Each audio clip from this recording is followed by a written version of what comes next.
All right, guys, the classic Motown guitar sound was usually a combination of three guitar parts. You had that backbeat strum on beats 2 and 4, more of a strummed rhythm guitar part in a lower register, and another guitar playing more arranged melodies and or fills. In part 1, you're going to be learning probably the most recognizable part of this sound, which would be that backbeat strum on 2 and 4.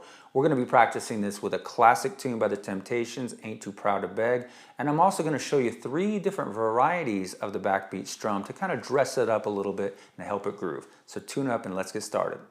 All right, the backbeat strum, definitely one of the most important fundamentals of Motown guitar. Here we're going to practice it over the classic tune by the Temptations, Ain't Too Proud to Beg. The tune is in the key of C, and what we're going to be doing is alternating between the C chord and the F chord, which is on the chorus part of the song. The basics of this technique are very simple. All we're going to be doing is playing very short staccato strums right on beats 2 and 4. Now we're going to be going between a C chord right on beat 2 and the F chord on beat 4. But we're not going to be using kind of, big bar chord shapes. We're going to use our chord fragment shapes. This is very common in this Motown sound. And usually those are going to be played up high in the higher register. Okay, so for our C chord, we're going to be playing this little voicing right there. That's based off of your C bar chord shape right there. And for our F chord, we're going to be playing that voicing right there. That's based off your F bar chord there. Okay, so let's practice this really quickly with a metronome. 1, 2, 3, 4. 1, 2, 3, 4. 1, 2, 3, 4. 1, 2, 3, 4. 1, 2, 3, 4. Notice how I'm cutting the strum off right away by releasing pressure. You can also bring your right hand down on the strings to mute them, to help mute right after the strum.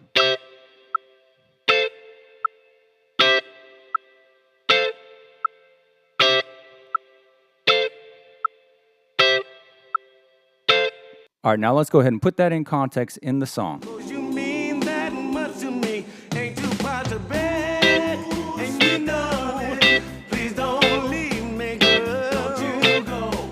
Ain't too proud to please, baby, baby. Please don't leave me, girl. Don't you go.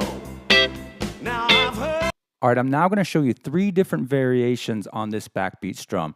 Now the basics are still the same. We're still going to put kind of high stabbing chords right on the backbeat on beats 2 and 4, but we're going to add things to it a little bit. All right, now in this first variation, what we're doing is we're splitting up that first chord a little bit.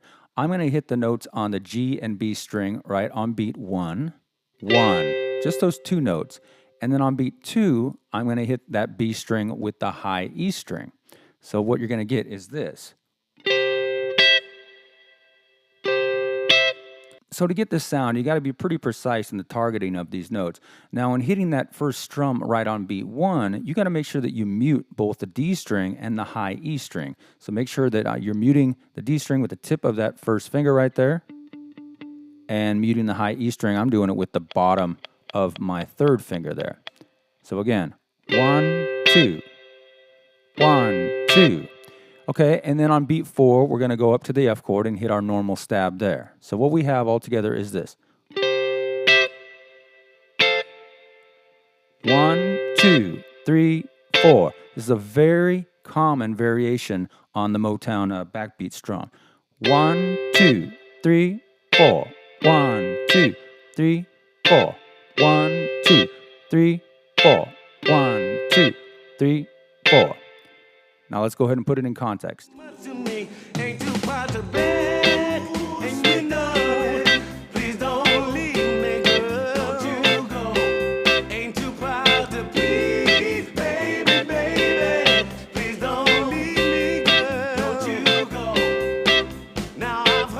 All right, on the second variation, what we're going to do is play slightly larger chord voicings. So instead of just the top 3 notes of a C and F chord, I'm going to play the top 4 notes. So this C chord right here is based off of that C bar chord shape, but I'm going to play everything but the root.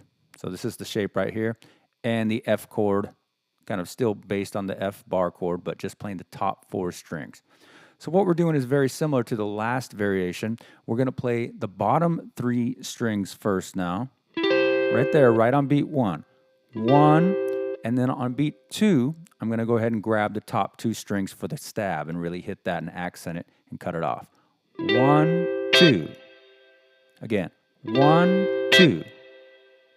And on the and of beat 3, I'm going to go up to my F chord, hit the lower part of the chord there, and then do the stab right on there on beat 4. So what I have all together is this. 1, 2, 3, and 4. Again.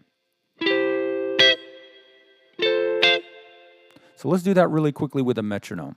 1, 2, 3, 4. 1, 2, 3, and 4. 1, 2, 3, and 4. 1, 2, 3, and 4. 1, 2, 3, and 4.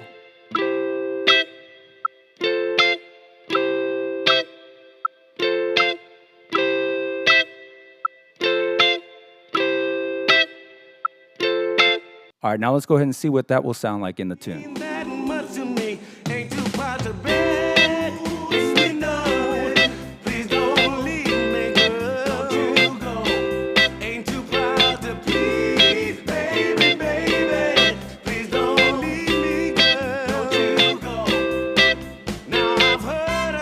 All right, variation 3 is very similar to the previous example with one little exception here. So we're starting exactly the same, hitting the bottom part of that C chord, 1, 2, and then the top part right on beat 2, 1, 2, 3. Still going to hit the F chord on the and of beat 3 and the stab on beat 4, 1, 2, 3, and 4.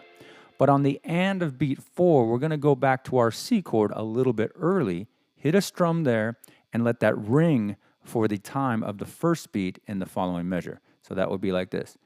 1, 2, 3, and 4, and 1. Right there. Again.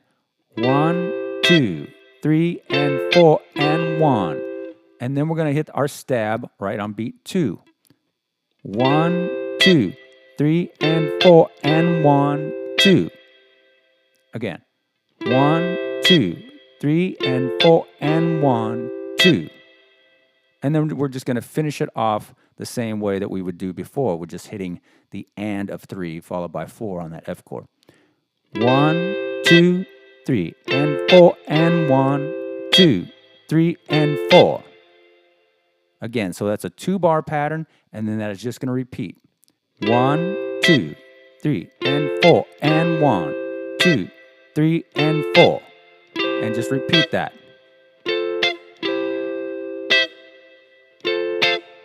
So here it is with the metronome. 1, 2, 3, 4. 1, 2, 3, and 4. And 1, 2, 3, and 4. 1, 2, 3, and 4. And 1, 2, 3, and 4.